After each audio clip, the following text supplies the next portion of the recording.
Hello students, पीके medical channel में मैं पंकज विश्वकर्मा आप लोगों का बहुत बहुत स्वागत करता हूं। बच्चों, आज के दिन हम लोग कक्षा 10 और कक्षा 12 की बायोलॉजी से संबंधित एक महत्वपूर्ण टॉपिक को क्लियर करने वाले हैं।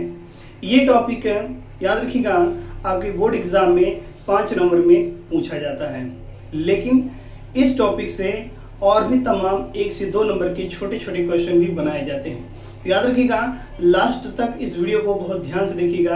एक बात और जान लीजिएगा कि ये टॉपिक थोड़ा लंबा है, जिसे हम 2 से 3 वीडियो में क्लियर करेंगे, इसलिए आप सभी वीडियोस को अवश्य देखिए। तो चलिए स्टार्ट करते हैं।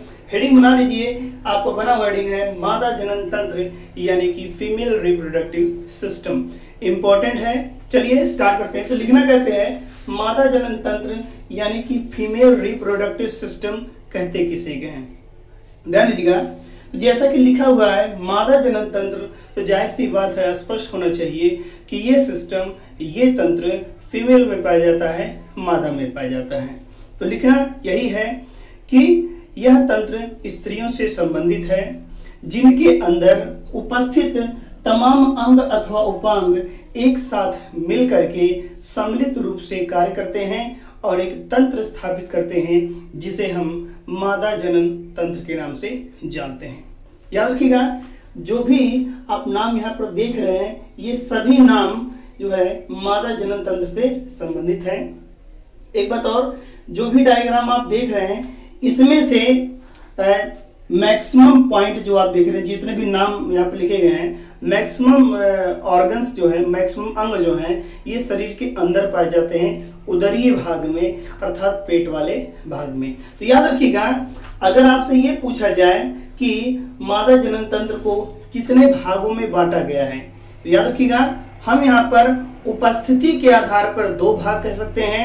एक आपका होगा बाह्य जननांग और दूसरा होगा आपका आंतरिक जननांग। बाह्य जननांग किसे कहते हैं?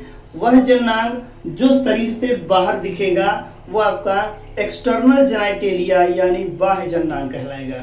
याद रखिएगा, तो आपका वैसे तो ये हम हेडिंग नहीं बनाएंगे, लेकिन वैसे आप जान लीजिएगा कि मादा जनन तंत्र में जितने भी अंग होते हैं, उन्हें हम 2 भाग में डिवाइड कर सकते हैं। एक आपका बाह्य जननांग होगा, एक्सटर्नल जेनिटेलिया, और दूसरा आपका आंतरिक जननांग होगा, यानी इंटरनल जेनिटेलिया।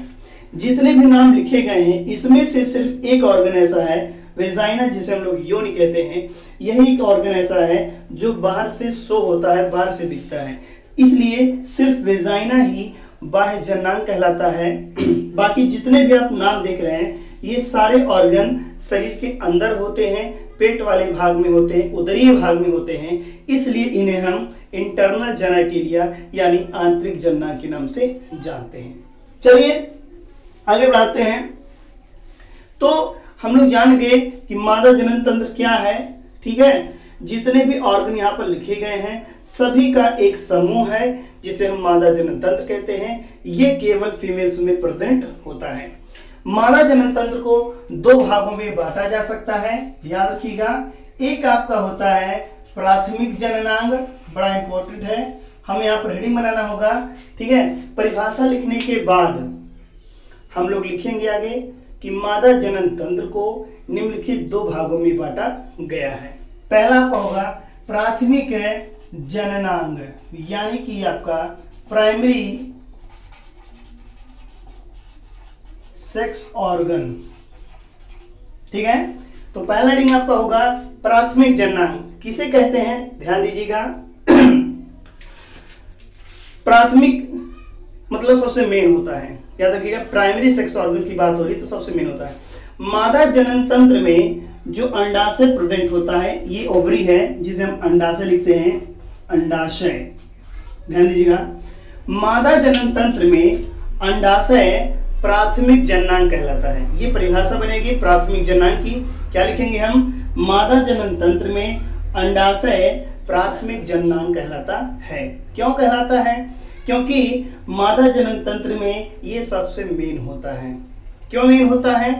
क्योंकि संपूर्ण मादा जनन तंत्र का विकास करने में अंडाशय सबसे इंपॉर्टेंट होता है। याद रखिएगा, बिना अंडाशय के संपूर्ण मादा जननतंत्र का, गर्भाशय का, वेजाइना का, किसी भी चीज का डेवलपमेंट नहीं हो सकता है। क्यों?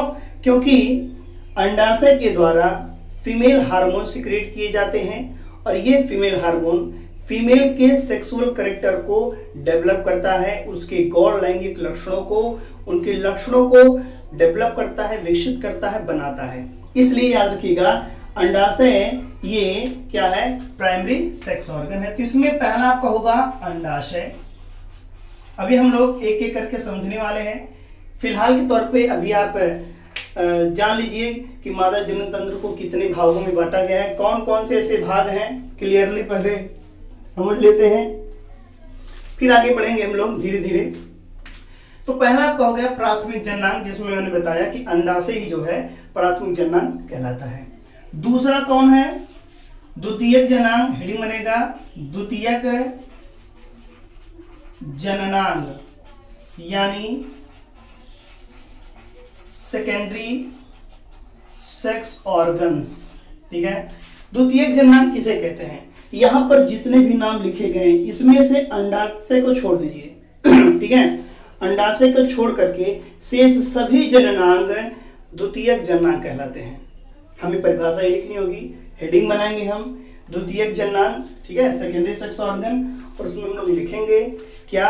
अंडाशय को छोड़ करके मादा जनन तंत्र में अंडाशय को छोड़ करके शेष सभी जननांग द्वितीयक जननांग कहलाते हैं। ये निम्नलिखित है। कैसे कैसे? इसमें पहला होगा आपका ये पॉइंट, इस नली को हम कहते हैं फैलोपियन ट्यूब। ठीक है, अंडवाहिनी। दूसरा होगा ये आपका गर्भाशय, ये पूरा जो है गर्भाशय है, यहां से लेकर के जो आप डायग्राम देख रहे हैं ये गर्भाशय है। तीसरा आपका होगा ये सर्विक्स। एक्चुअली सर्विक्स गर्भाशय का ही भाग है। ये जो इतना आप स्ट्रक्चर देख रहे हैं, इस इतने स्ट्रक्चर को हम कहते हैं सर्विक्स। ठीक है, लेकिन ये गर्भाशय का ही भाग है जिसे हम अलग से पढ़ेंगे। यहां पर याद रखिएगा सर्विक्स।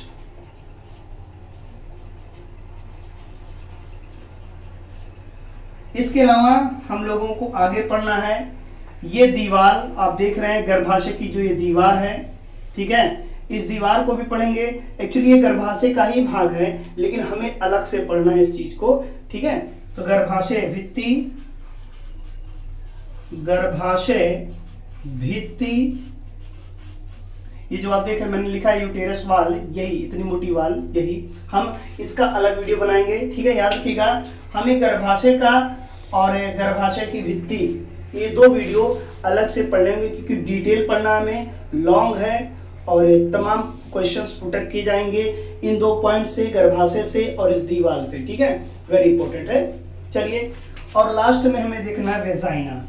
ठीक है, वेजाइना अर्थात योनि। तो ये इतने ऑर्गन्स याद रखिएगा, ये अंडवाहिनी, गर्भाशय, सर्विक्स, गर्भाशय भित्ति, योनि, यानी कि यहाँ से लेकर के यहाँ तक जो अंडवाहिनी है, यहाँ से लेकर के यहाँ तक जो पूरा आपको देख रहे गर्भाशय है, ये इसकी भित्ति है, गर्भाशय भित्ति, ये सर्विक्स है और ये क्या है? योनि है।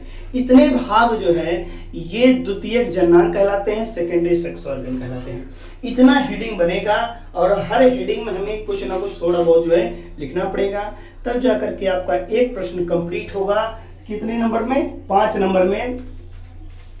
5 नंबर में एक प्रश्न कंप्लीट होगा जिसका टाइटल बनेगा मादा जनन तंत्र का सचित्र वर्णन कीजिए। तो चलिए आज के कोटे में जितना है उतना क्लियर किया जाए। आज हमें हेडिंग बनाना है, तो हेडिंग बना लीजिए प्राथमिक जननांग यानी प्राइमरी सेक्स ऑर्गन। मैं एक साइड का थोड़ा सा हटा दे रहा हूँ, जितना डायग्राम इधर देख रहे हैं वही डायग्राम उधर भी सेम टू सेम है, तो एक तरफ का मैं इसको हटा दे रहा हूँ लिखने के लिए ताकि कोई दिक्कत ना हो। चलिए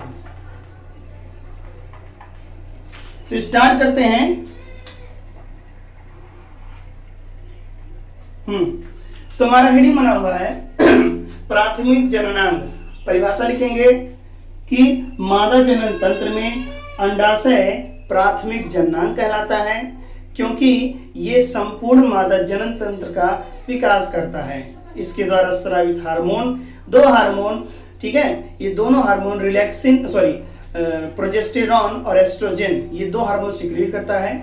एस्ट्रोजन और प्रोजेस्टेरॉन, ये दो हार्मोन सिक्रीट करता है और ये दोनों हार्मोन संपूर्ण मादा जनन तंत्र का डेवलपमेंट करते हैं, विकास करते हैं। अभी हम आगे और भी पढ़ेंगे इसके बारे में। तो चलिए, इतना लिखने के बाद हम हेडिंग बनाएंगे अंडाशय। ये अंडाशय यानी कि ओवरी हमारा हेडिंग होगा, ठीक है। चलिए, तो अंडाशय क्या है, यहाँ आप देख रहे हैं, जैसे आप यहाँ देख रहे हैं ठीक वैसे इधर भी होगा, सेम सेम ऐसे भी बनाया जाएगा इस साइड में भी, ठीक है। तो अंडाशय क्या है, मैंने बताया कि यह मादा की जनन ग्रंथि है। क्या है, पहली पॉइंट याद रखिएगा, यह, ठीक है, मादा की जनन ग्रंथि है। जनन ग्रंथि किसे कहते हैं, जनन, याद रखिएगा, ऐसी ग्रंथियां जो अंडाणु निकालती हों या फिर शुक्राणु निकालती हों, ठीक है, ऐसी ग्रंथियों को हम जनन ग्रंथि कहते हैं, जनन ग्रंथि कहते हैं चाहे, ठीक है। तो याद रखिएगा, जो अंडाशय है, हम इसी के बारे में चर्चा कर रहे हैं। तो अंडाशय क्या निकालता है, अंडाणु, ठीक है। तो जो अंडाणु निकालेंगे या फिर शुक्राणु निकालेंगे, ऐसे ग्रंथियों को हम जनन ग्रंथि कहते हैं। तो पहली पॉइंट क्या होगा कि अंडाशय मादा की जनन ग्रंथि है जो अंडाणु का निर्माण करती है, ठीक है। किसका निर्माण, अंडाणु का। फिलहाल इसको हम आगे पढ़ेंगे भी। इसके अलावा याद रखिएगा, ये हल्के से गुलाबी रंग की होगी, हल्के गुलाबी, ठीक है, रंग की होगी। Very important point. अंडाकार होगी, किस आकार का, अंडाकार, ठीक है, वेरी इंपॉर्टेंट। पाया कहाँ जाता है वो भी जान लीजिएगा। फीमेल बॉडी में जो किडनीज प्रेजेंट होती हैं, उदरी भाग में नाभि के दोनों तरफ साइड में जो किडनियां प्रेजेंट होती हैं, उन्हीं किडनियों के पास दोनों तरफ एक एक जो है अंडाशय पाया जाता है, ठीक है। तो ये किडनी के पास, किडनी के पास जो है दोनों ओर जो है एक एक अंडाशय प्रेजेंट होते हैं। याद रखिएगा, फीमेल बॉडी में दो अंडाशय पाए जाते हैं, जैसे कि डायग्राम में मैंने बता दिया था, एक इधर एक इधर, ठीक है, राइट और लेफ्ट साइड में। तो किडनीज कहाँ प्रेजेंट होती हैं, नाभि के ठीक नीचे की तरफ दोनों ओर एक एक किडनी प्रेजेंट होती हैं और उन्हीं किडनियों के पास में एक एक अंडाशय पाए जाते हैं, अंडाकार में और हल्के से गुलाबी लाल रंग की, ठीक है। इसके अलावा अगर हम साइज की बात करते हैं तो ये 4 सेंटीमीटर लंबा, 3 सेंटीमीटर ये चौड़ा और लगभग 2 सेंटीमीटर के आसपास ये मोटा होता है, ठीक है। तो ये अप्रोक्सीमेटली है, औसतन लंबाई की चौड़ाई में बात कर रहा हूँ, 4 सेंटीमीटर लंबा, 3 सेंटीमीटर चौड़ा और 2 सेंटीमीटर मोटा, ये लगभग होता है। इसके अलावा अगर इसके भार की बात करते हैं हम, तो ये 4 से 8 ग्राम इसका औसतन भार होता है, ठीक है। याद रखिएगा, दोनों का अगर दोनों को हम एक साथ कंबाइंड वेट करते हैं तो लगभग 8 ग्राम के आसपास इसका वेट जाता है दोनों का, एक इधर है एक इधर है। अच्छा, ये तो थी इसकी बेसिक इंफॉर्मेशन। आगे देखते हैं, अंडाशय अगर देखा जाए तो अंडाशय दोहरे भित्ति का बना होता है। याद रखिएगा, अभी इसके अंदर हम लोग नहीं डिटेल पढ़ेंगे, अभी एक वीडियो बनेगा आगे चल करके जिसमें हम अंडाशय को सेक्शन में काटेंगे, काट करके अंदर क्या क्या होता है इसके बारे में डिटेल बताएंगे। फिलहाल तौर पे याद रखिएगा, अभी हम सिर्फ बाहर से देखेंगे, बाहर से क्या क्या होता है, ठीक है। वो टॉपिक बड़ा इंपॉर्टेंट होगा, हर एग्जाम में लगभग पूछा गया है, अंडाशय की अनप्रस्थ काट, लेकिन वो अगले वीडियो के माध्यम से क्लियर किया जाएगा। तो अंडाशय जो है ये दोहरे भित्ति का बना होता है। याद रखिएगा, इसमें 2 भित्ति होती है। कितनी भित्ति, 2 भित्ति होती है। जो बाहरी भित्ति होती है, बाह्य भित्ति, ठीक है, याद रखिएगा, वो होती है एपिथेलियम की बनी हुई। किसकी बनी होती है, एपिथेलियम, ये ऊतक है, ठीक है, एपिथेलियम की बनी होगी। और इसके अलावा जो अंतः भित्ति होती है वो बनी होती है श्वेत कुंचुक की, श्वेत कुंचुक, ये परत होती है जिसे हम ट्यूनिका एल्ब्यूजिनिया कहते हैं, ठीक है। तो याद रखिए ये सब चीजें आप क्लियर करेंगे जब हम अंडाशय की अनुप्रस्थ काट को स्टडी करने वाले हैं, तो उस समय ये सारी चीजें एकदम 100% क्लियर हो जाएंगी गारंटी के साथ। ठीक है, अभी के लिए आप जानते रहिएगा। तो अंडाशय जो आप देख रहे इतना बड़ा, ये डबल लेयर का होता है। सबसे बाहर जो भित्ति होती है वो एपिथेलियम तक की बनी होती है, और अंदर का जो लेयर होता है वो बना होता है श्वेत कुंचु का। ठीक है, ये लेयरिंग की बात हो गई। इसके अलावा अंडाशय के 2 भाग होते हैं। अगर आपसे पूछा जाए इसके कितने भाग, तो इसके 2 भाग होते हैं। जो बाहरी भाग होता है बाहरी जो भाग होता है इसका, याद रखिएगा, उसे हम कॉर्टेक्स कहते हैं। क्या कहते हैं? कॉर्टेक्स। और जो इनर भाग होता है, अंतः जो भाग होता है, ठीक है, उसे हम मेडुला कहते हैं। क्या कहते हैं? मेडुला। तो ये 2 भाग होते हैं इसके, याद रखिएगा। बाहरी भाग कॉर्टेक्स कहलाता है, आउटर मोस्ट भाग जो है इसका कॉर्टेक्स कहलाता है, और अंदर वाला मेडुला कहलाता है। ये यहां से लेकर के यहां तक जो आप एरिया देख रहे हैं, इसी भाग को कहते हैं क्या? ओवरी अंडाशय। एक बात और, अंडाशय गर्भाशय के दोनों तरफ प्रेजेंट होता है। ये गर्भाशय यहाँ से लेकर के यहाँ तक पूरा एरिया गर्भाशय है, इसके दोनों तरफ एक एक अंडाशय प्रेजेंट होते हैं। किस भाग से जुड़े होते हैं? ये गर्भाशय के सबसे ऊपरी हिस्से, जो कि इसे कंधे नुमा भाग होता है, गर्भाशय यहाँ से लेकर के यहाँ तक का पूरा एरिया है। इसका जो सबसे अपर पार्ट होता है, जिसे हम कार्नुमा कहते हैं, ठीक है, कंधा नुमा भाग, ये देख रहे हैं आप, जैसे ऐसे इधर बना हुआ है, यही एरिया है कार्नुमा। ठीक है, तो कंधे नुमा भाग है, गर्भाशय का एरिया है। तो गर्भाशय के कार्नुमा वाले भाग से ये आप देख रहे हैं तारनुमा एक स्ट्रक्चर, इसे कहते हैं हम लीगामेंट। लीगामेंट, ठीक है, ये अशनायु है, ऊतक है। तो अगर आपसे पूछा जाए कि ओवरी जो है किससे जुड़ा होता है, तो कार्नुमा से, गर्भाशय के कार्नुमा से। इसको भी आप नोट कर लीजिए, बल्कि क्या लिखेंगे आप कि अंडाशय जो है, अंडाशय ये गर्भाशय के किसे? कार्नुमा से, ठीक है, लीगामेंट द्वारा जुड़ा होता है। लीगामेंट द्वारा मतलब ये एक स्नायु है, और इसी स्नायु द्वारा ये जो है जुड़ा होता है। चलिए, इतनी बातें क्लियर हो गई। अब देखते हैं कि अंडाशय का फंक्शन क्या होता है। तो फंक्शन में हमें देखना क्या है? फंक्शन। तो अंडाशय के प्रायः अगर देखे जाएं 2 ही काम होते हैं। वो मेन फंक्शन है अंडाशय का, ठीक है। अगर इसका कार्य पूछा जाए, कार्य क्या है, तो अंडाशय के प्रायः 2 काम है। एक काम होता है अंडाणु का निष्कर्षण या अंडाणु का निर्माण करना, ठीक है। पहला काम क्या है? ओवा का फॉर्मेशन, ओवा फॉर्मेशन, ठीक है। ओवा मीन्स अंडाणु होता है, ये बहुत ही जरूरी चीज होता है, याद रखिएगा। जिस प्रकार से स्पर्म होते हैं, शुक्राणु होते हैं, उसी प्रकार से अंडाणु भी होता है, वेरी इंपॉर्टेंट है। अगर ये नहीं होगा तो किसी भी प्रकार की प्रेगनेंसी का सवाल ही नहीं हो सकता, याद रखिएगा। तो अंडाणु का निर्माण कौन करता है? इसी ओवरी के द्वारा होता है। ये 2 ओवरीज प्रेजेंट होती हैं, एक इधर एक इधर, ठीक है। दोनों ओवरीज के द्वारा अंडाणु बनते हैं। हम लोग अंडाणु के निर्माण को एक अलग वीडियो के माध्यम से पढ़ने वाले हैं, ठीक है। और उस वीडियो के माध्यम से बताया जाएगा कि अंडाणु कैसे बनते हैं, कहाँ से बनते हैं, सब कुछ आप समझ जाएंगे। बहुत इजी है। फिलहाल के तौर पे आप सिर्फ इतना समझिए कि अंडाणु बनता कहाँ से है और कौन बनाता है। तो अंडाणु का फॉर्मेशन कौन करता है? अंडाशय करती है। याद रखिए कैसे? अंडाशय के अंदर प्रेजेंट होती हैं ग्रेफियन पुटिकाएं। कौन? ग्रेफियन पुटिकाएं, ठीक है। इन्हीं पुटिकाओं की मादा जनन कोशिकाएं, मादा जनन कोशिकाएं जो होती हैं वही बनाती हैं अंडाणु, ठीक है। कितने अंडाणु बनते हैं सब हम पढ़ेंगे, लेकिन उसका वीडियो दूसरा होगा, ठीक है। याद रखिएगा अंडाशय का फॉर्मेशन, अंडाणु का फॉर्मेशन कौन करता है? अंडाशय। अंडाशय के अंदर छोटी छोटी ग्राफिन पुटिकाएं प्रेजेंट होती हैं और उन पुटिकाओं में पाई जाती हैं मादा जनन कोशिकाएं, और यही कोशिकाएं बनाती हैं कौन चीज, अंडाणु, यानी कि ओवा या ओवम कह सकते हैं। ठीक है, बहुत इजी है, हम लोग अगले वीडियो के माध्यम से इसको समझेंगे।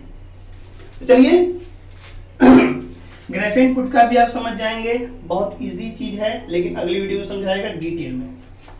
दूसरा काम क्या है, मादा हार्मोन का श्रावण। ठीक है, मादा हार्मोन का श्रावण याद रखिएगा। तो दो काम होते हैं, एक आपका ये था ओवा का फॉर्मेशन करना, और दूसरा आपका क्या हो गया, फीमेल हार्मोन का सिक्रीशन।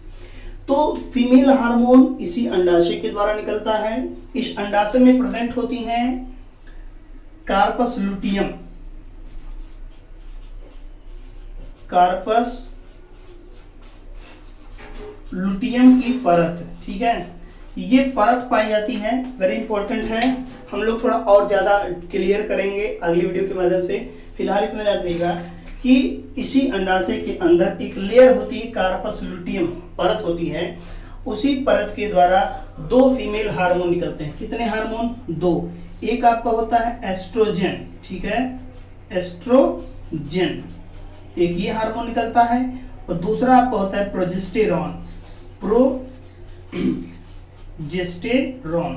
तो ये दो फीमेल हार्मोन का सिक्रीशन करता है कौन, अंडाशय। अंडाशय के अंदर कार्पस लुटियम परत द्वारा एस्ट्रोजन और प्रोजेस्टेरॉन नामक दो फीमेल हार्मोन निकलते हैं। ठीक है, इन्हें हम मादा विकास हार्मोन या स्त्री विकास हार्मोन भी कहते हैं, क्योंकि ये स्त्रियों का विकास करते हैं। एस्ट्रोजन का काम क्या होता है, ये स्त्री के लक्षण जो होते हैं उनको डेवलप करता है। ठीक है, उनका विकास करता है। इसके अलावा जो प्रोजेस्टेरॉन है ये प्रेगनेंसी में हेल्प करता है, कहां पर, प्रेगनेंसी में। ठीक है, ये सहायता करता है। तो इसके दो काम, दो नाम और दो काम आप जानेंगे। तो अंडाशय का टॉपिक यहां पर क्लियर होता है। अंडाशय की अनुप्रस्थ काट का वीडियो दूसरा बनेगा, बहुत इंपॉर्टेंट है, देखिएगा जरूर। चलिए, तो हमारा एक टॉपिक क्लियर होता है। तो इस टॉपिक के अलावा याद रखिएगा, पहला टॉपिक आपका क्लियर हो गया कि अंडाशय क्या है। ठीक है, और अगला टॉपिक हमारा बनेगा क्या, प्राथमिक जननांग क्लियर है। मैंने बताया कि मादा जनन तंत्र को हम दो भाग में डिवाइड करेंगे, एक आपका प्राइमरी सेक्स ऑर्गन होगा और दूसरा आपका सेकेंडरी सेक्स ऑर्गन होगा।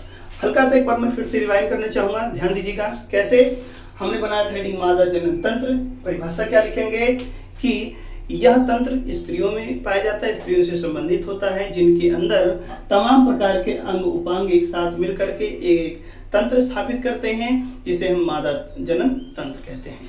मादा जनन तंत्र को हम दो भाग में डिवाइड करते हैं, एक आपका प्राथमिक जननांग, दूसरा आपका द्वितीयक जननांग। प्राथमिक जननांग अंडाशय को कहा जाता है। ठीक है, मादा जनन तंत्र में अंडाशय प्राथमिक जननांग होता है। क्यों होता है, मैंने बता दिया कि ये संपूर्ण मादा जनन तंत्र का डेवलपमेंट करता है, इसी एस्ट्रोजन और प्रोजेस्टेरॉन नामक दो हार्मोन्स के स्रावण के कारण से। एस्ट्रोजन स्त्री के गौण लैंगिक लक्षणों का विकास करता है और प्रोजेस्टेरॉन प्रेगनेंसी में सहायता करता है। ऐसे ऐसे आप थोड़ा सा लिखेंगे, तब जाकर के आपका एक हेडिंग क्लियर होगा, क्या, अंडाशय। ठीक है, इसके बाद हमारा हेडिंग बनेगा द्वितीयक जननांग, यानी बी पॉइंट बनेगा हेडिंग, द्वितीयक जननांग यानी सेकेंडरी सेक्स ऑर्गन। तो ये टॉपिक हम अगले वीडियो के माध्यम से क्लियर करेंगे। ठीक है, तब तक के लिए आप वीडियो को देखते रहें, पुरानी वीडियोस को भी देखते रहें, और याद रखिएगा चैनल को सब्सक्राइब कर लीजिएगा, ताकि हर अपलोडेड वीडियो की नोटिफिकेशन अब तक सबसे पहले पहुंचे। फिर मिलेंगे, तब तक के लिए नमस्कार।